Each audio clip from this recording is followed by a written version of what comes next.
In our today's class, we are going to start with the biotechnology.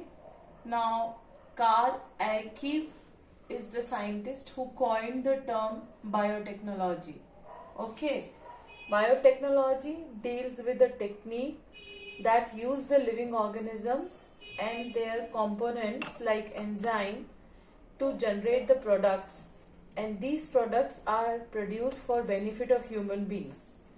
Now, when we study the biotechnology is studied under the two categories, which involve the traditional biotechnological methods and the modern biotechnological methods. Now, in traditional biotechnological methods, it is basically based on the natural capabilities of microorganisms, and these microorganisms are used to derive the products. In our chapter utility or importance of microorganisms, we have learned preparation of curd by using the lactobacillus bacteria, that is LAB bacteria. So this is one of the example of traditional biotechnology. Same way we have learned about the production of wine, beer, cheese by using the different type of microorganisms. So this is the traditional biotechnological method. Whereas when we talk about the modern biotechnology is basically based on production of genetically modified organisms, that is GMO. And these genetically modified organisms are produced by the technique that is known as genetic engineering.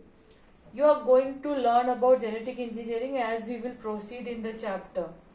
The most common examples of modern biotechnology is in vitro fertilization or test tube baby, then correcting the defective gene, synthesizing the gene, production of different type of vaccines and enzymes.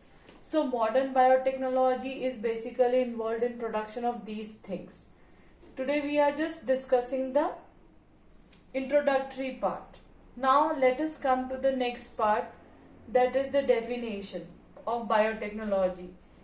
The definition which is basically used is being given by European Federation of Biotechnology, and it says that the biotechnology covers the traditional and modern biotech, and according to the EFB, that is European Federation of Biotech, biotech is integration of natural science with organisms, cells and their products, and molecule analogous for production and services. That means here, in very simple words, we are combining the traditional and modern biotechnology. Now the microorganisms are having their natural capabilities. The modern application is applied to the traditional ways, and by that way more and more useful and beneficial products are derived. See children, for definition part you cannot change the language, so you have to use the same language which is being given by the European Federation of Biotech. Now let us come to the next part, that is the principles of biotechnology. The principles of biotechnology is categorized or is having the two main points, that is the genetic engineering and maintenance of the sterile condition. Now let us discuss the first principle of biotechnology, that is genetic engineering.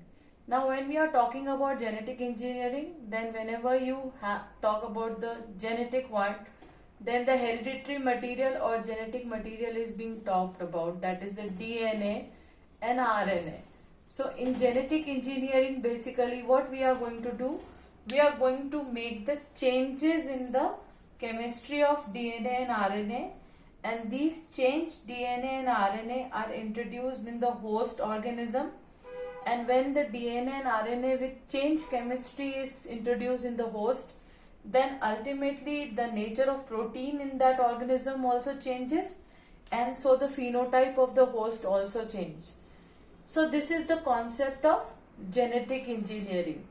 Now when we are dealing with DNA and RNA, that is the genetic material, and we are changing its nature, so the most important thing that we need is the sterile conditions.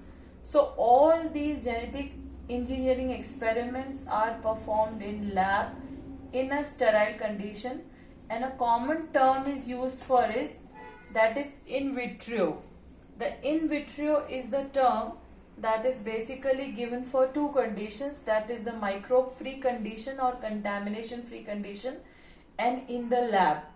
Now when we do the genetic engineering part, we get the special type of DNA, and by genetic engineering that DNA is known as rDNA.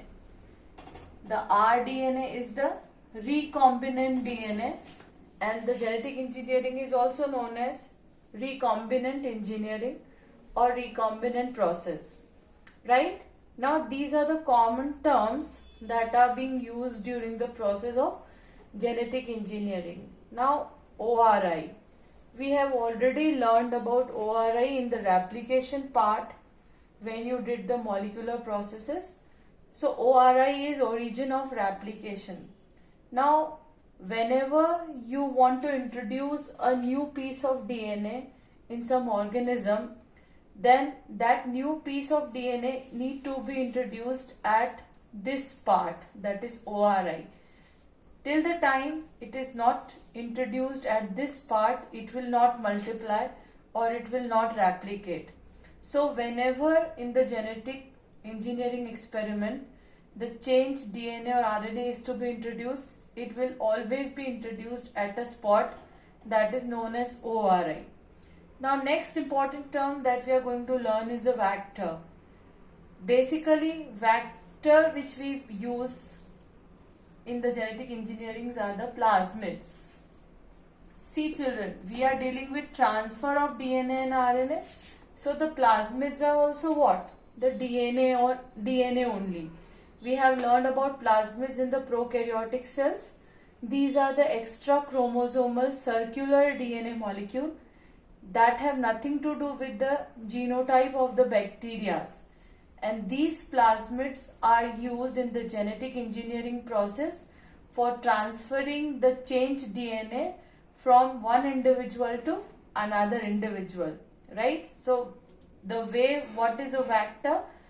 The vector only transmits the changed DNA or RNA from host to host from the recipient. Next part is the cloning.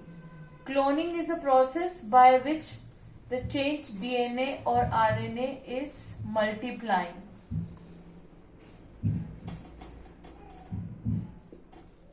Okay, so when the desired piece of DNA or when the desired piece of RNA multiply in the host body, then it is known as cloning. So this is the general description or the introductory part of the biotechnology chapter. Paul Berg is known as father of genetic engineering. As we will proceed in the chapter, all these concepts will become more and more clear to you.